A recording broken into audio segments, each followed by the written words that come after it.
Hanap tayo ng parallel parking. So, side parking lang naman, sa kanan lang naman yung parallel dito. So, punta ka doon. Slow down ka, para mayroon dito, pwede dito. Yan. O, dito mag-parallel tayo dito sa pagitan ng dalawang sakyan. Na. So, reference mo dyan, una, doon ka pumunta sa sakyan na sa blue. Opo. Okay, lapit mo yung sakyan mo doon. Okay? Then, layo-layo ka. Huwag mo didikit. Tapos, hintayin mo yung gulong, yung mirror mo, pumantay sa mirror niya. Sige na. Sige na. Okay. Sige pa. Okay, stop. Now, so, ready ka? Lagay mo sa reverse. Todo manivela mo dito. Stop mo na. Todo manivela mo sa kanan kasi dito papunta sa kanan yung parallel natin. Ito na. Atras ka na unti-unti. Silip ka lang dyan. May sakyan. Okay, atras. Nakita mo yung ilaw ng bias na pula? Opo. Ito. Opo. Yung ilaw ng banda rito sa kanan, dapat makita mo siya dito, ha? Nagka-point yung katawan sa sakyan mo. Atras ka. So, dito din nasasabit yun eh. Yan, hintayin mo na siya dyan. Sige, hintayin mo. Kahit ng ilaw. Opo, yun nandun sa dulo. Yan, yung ilaw na yan, yung isa pa. Yung isa pa, i-point mo yan para sigurado mabantayan. Yan po. Kaya, konti pa. Konti pa. Okay, yan, gitna manibela mo. 1. Ito, ganun ha. Yung nag-point ng ganyan na. So, dito ka naman lumipat. Atras ka, yung gulong mo naman, lapit mo sa gigata. Kumbaga dito sa guhit na to. Na, dito sa guhit. Natin. Lapit ka. Lapit na. Lapit na. Kumabit ka na dyan. Atras. Yes. Atras ka. Todo, sir. Yes. Todo na po. Atras lang. Dahan-dahan. Sige na. Ngayon pumantay lang tayo dito sa papat. Malayo naman niya kasi nai-point natin kanina sa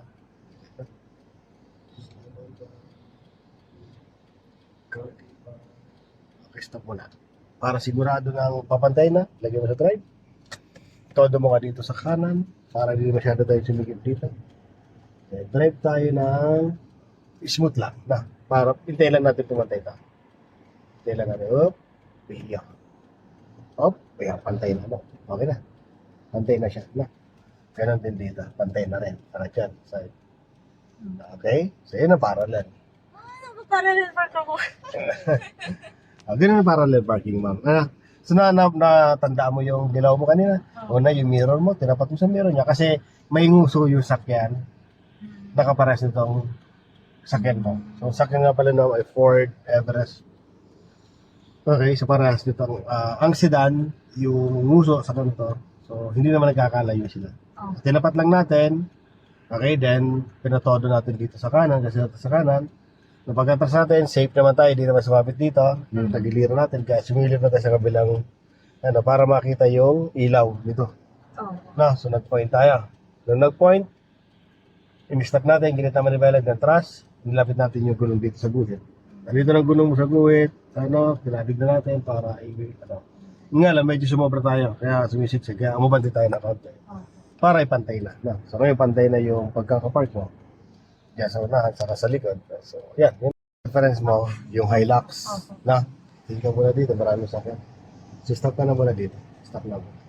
Hazard ka muna. Na. So, paunahin muna to. So, ayun yung umuna. O, sige. So, hindi, ayun na. Gawin mo ng reference siya. Lagpas mirror. Todo. Tingin din sa unahan. Tapos tingin ka rin yan. Yung dalawang reference, tingnan mo kung pantay na yung katawan ng sa gulong. Ayan, di ba? Stop na. Then, tapos kita mo rin yung mirror atras. So, same din pa rin yung pag umatras ka, tingnan mo rin sa sakit dyan, kung dito. Okay. Para malapit ito. Sige, tuloy lang daw. Pero madikit na to. Adjust mo na. Kasi pwede kang sumabit. Okay. Yan. Yan ang mga sureball na adjustment. Na. Yan lang gawin mo, ma'am. Pag alam mo sasabit, abat. Dito lang. Pero pag dyan, tayo mo lang pumatay ka sa mo. Dito, tapos sa dulo. Okay, stop. Gitna. Ayun. Okay.